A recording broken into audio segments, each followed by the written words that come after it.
성경 통독에 참여하는 성도님들 반갑습니다.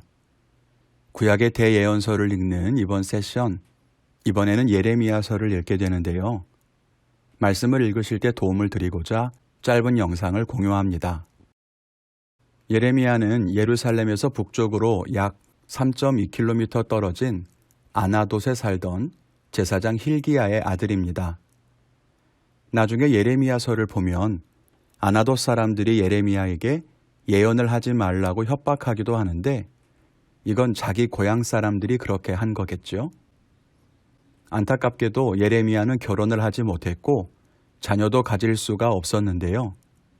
이것은 유다에게 주는 하나님의 예언적인 가르침이었습니다. 유다가 멸망할 것이고 자녀들을 잃어버릴 것이라, 또 유다의 가정이 온전하지 못할 것이라는 것을 보여주기 위해서 하나님께서는 예레미야에게 결혼을 하지 않도록 명령하셨습니다. 예레미야가 전했던 예언은 유다가 멸망할 것이라는 내용으로 가득했습니다. 그랬기 때문에 유대인들은 그의 예언을 싫어했지요. 예레미야는 많은 위협을 당했고 감옥에 갇히기도 했고 나중에 애굽으로 끌려가서 죽게 됩니다. 예레미야는 눈물의 선지자라는 별명을 가지고 있습니다. 약 40년을 하나님의 심판에 대해 선포했던 그는 자기가 사랑하는 자기 민족과 유다에 대한 근심과 동정 때문에 깊이 슬퍼했습니다. 하나님께서 전하라고 하시니 심판을 선포했지만 자기 역시도 그렇게 되지 않기를 구했을 것 아니겠습니까? 그런데도 사람들은 깨닫지 못하고 돌아서지 않았다는 것입니다. 그래서 예레미야는 자기의 예언자로서의 사명을 내려놓고 싶어 했습니다. 그 이유 가운데 하나는 하나님이 주시는 예언의 무거움 때문이었습니다. 심판, 멸망, 그런 예언을 주시니까 힘들었겠지요. 그래서 예레미야는 그 예언의 사명을 굉장히 힘들어했습니다. 또 그렇게 예언을 하는데도 사람들이 듣지도 않고 회개하지도 않았기 때문입니다. 변하지 않는 사람들에게 계속해서 메시지를 전하는 것은 여간 어려운 일이 아닐 수가 없습니다.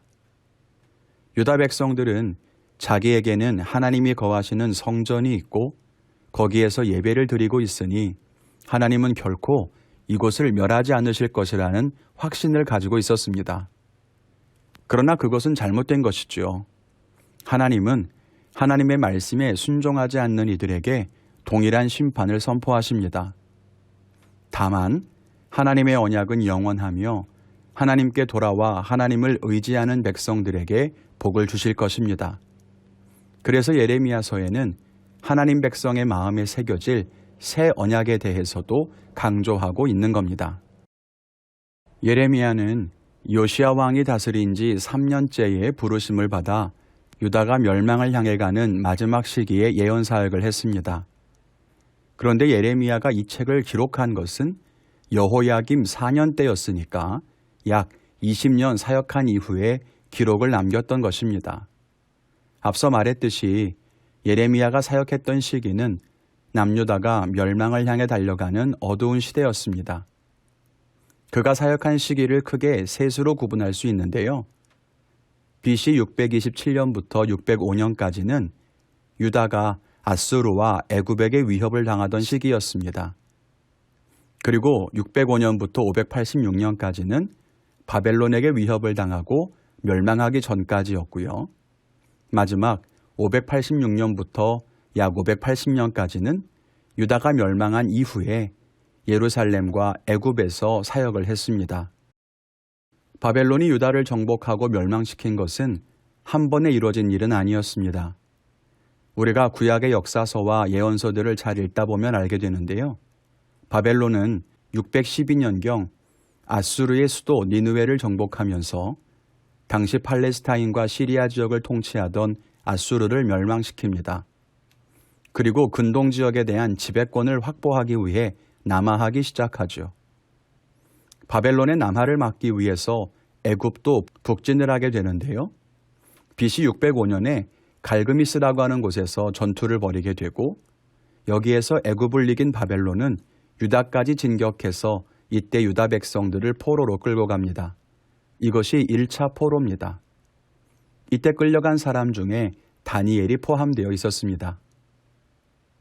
이때 바벨론의 가신이 되기로 약속했던 유다의 여호야김 왕은 예레미야가 경고했음에도 불구하고 그것을 무시하고 바벨론에게 반기를 들게 됩니다.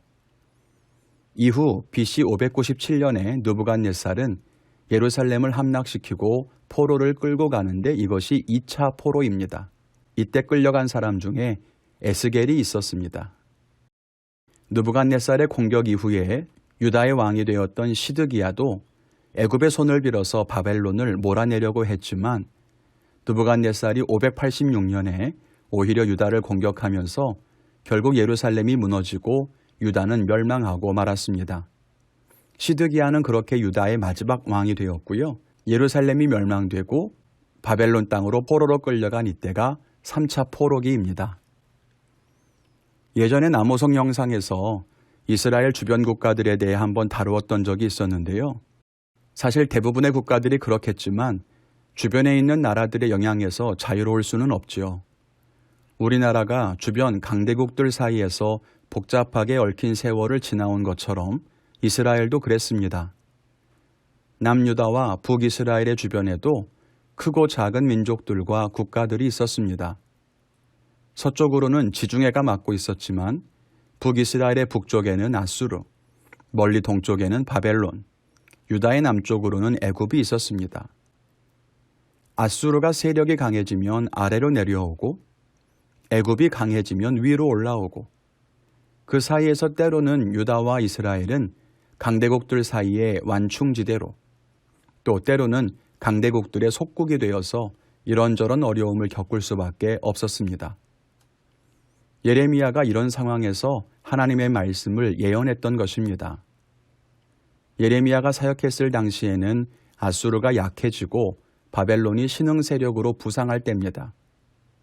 바벨론이 아수르를 무너뜨리자 유다는 애굽의 손을 잡아 바벨론을 막으려고 했습니다. 이것이 정치적으로나 외교적으로 잘못되었다고 할 수는 없을 겁니다. 예나 지금이나 강한 나라를 우방으로 만들어서 또 다른 강대국에 맞서려고 하는 것은 외교적으로 당연한 일입니다. 그런데 중요한 것은 하나님께서는 그것을 원치 않으셨다는 것이죠. 하나님의 방법은 바벨론을 통해서 유다를 치는 것이었습니다. 그래서 유다 백성들이 자기들이 잘못 살아서 하나님께 징계를 받는다는 것을 깨닫고 다시 하나님께 돌이키기를 원하셨습니다. 그런데 유다 백성들은 자기의 잘못을 깨닫기는커녕 어떻게 해서든 자기들의 지혜와 힘으로 바벨론에 맞서려고 한 겁니다. 애굽의 힘을 빌리면 되지 않을까 생각했던 거죠. 그런데 하나님은 애굽과 손을 잡지 말라고 하시거든요. 그럼에도 그런 말씀에 귀를 기울이지 않습니다. 그냥 자기들 판단대로 행동했던 겁니다. 이것이 안타까운 점이죠. 또 하나, 유대 백성들이 예레미야의 말, 아니죠. 예레미야를 통해서 예언하시는 하나님의 말씀에 귀를 기울이지 않은 또 다른 이유는 심판의 메시지를 전하는 예레미야 외에 평화를 예언하는 다른 선지자들이 있었기 때문입니다. 모든 예언자가 똑같이 한 입으로 심판을 예언했다면 혹시 진짜 심판이 하나님의 뜻인가? 이렇게 생각했을 텐데 한쪽에서는 심판을 예언하고 다른 쪽에서는 평화를 예언하니 사람들이 헷갈리는 거죠. 특히나 심판을 믿고 싶지 않은데 평화가 하나님의 뜻이라고 예언하는 사람이 나타나니까 그 말을 덥석 믿게 되는 것입니다. 결국 유대인들은 자기 생각대로 상황을 해결하려고 하는 욕심 때문에 또 잘못된 예언을 믿고 싶어하는 그런 욕심 때문에 예레미야의 예언을 믿지 못했고 하나님의 길로 돌아서지를 못한 겁니다. 우리가 예레미야 말씀을 읽으면서 이런 관점을 가지고 읽어가면 좋겠습니다. 왜 유다 백성들은 예레미야의 말을 듣지 않았을까? 그들이 어리석기 때문만은 아니라는 것입니다. 우리의 모습은 어떻습니까? 우리도 마찬가지 아닙니까? 우리도 듣고 싶은 말만 골라서 들으면 또 내 힘으로 해결하려고 하면 하나님의 뜻에서 멀어질 수밖에 없다는 것을 꼭 기억해야 할 것입니다. 예레미야서의 구조를 보면 크게 둘로 나눠집니다. 앞부분은 유다에 대한 예언이고요. 뒷부분은 열방에 대한 예언입니다. 그런데 지난 이사야서에서도 그랬지만 하나님은 하나님의 나라인 유다에만 예언을 하신 것이 아니라 열방에 대해서도 예언을 하세요. 왜 그럴까요? 이것은 하나님께서 열방을 다스리신다는 것을 알리기 위해서입니다. 이스라엘도 망하고 유다도 망하는 과정에서 사람들이 오해할 수도 있어요. 하나님이 계시지 않은 건가? 유다를 지키는 하나님이 바벨론의 신보다 약한 건가? 하나님이 패배한 건가? 그런데 그것이 아니지요. 하나님이 계시지 않은 것도 아니고 하나님이 패하신 것도 아니었습니다.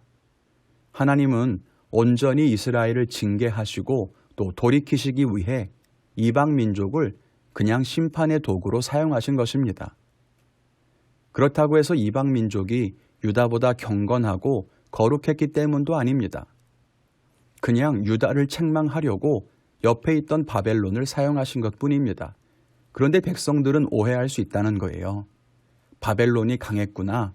우리가 힘을 더 길러야겠구나. 이렇게요. 그러면 안 된다는 것입니다. 그래서 하나님은 열방에 대한 예언을 덧붙이세요. 내가 지금은 유다를 책망하지만 너희들도 반드시 심판을 당하게 될 것이다. 세계 온 나라와 열방은 다 내 손 안에 있다라고 하는 것을 말씀하시는 거죠. 이것이 하나님의 뜻입니다. 이해가 되십니까? 오늘 예레미야에 대해서 짧게 생각해 봤습니다. 예레미야는 우리의 마음을 무겁게 하는 책입니다. 계속해서 심판을 말하는 예레미야와 그 말을 듣지 않는 백성들, 그리고 멸망을 향해 가는 유다의 역사적 상황이 계속 맞물려서 묘사되기 때문입니다. 이번 예레미야서 묵상을 통해서 하나님의 마음을 깊이 만나는 복된 시간 되시기를 바랍니다. 호렙산 기도회와 함께 진행하는 이번 성경 통독에 많은 은혜가 있으시기를 바랍니다. 감사합니다.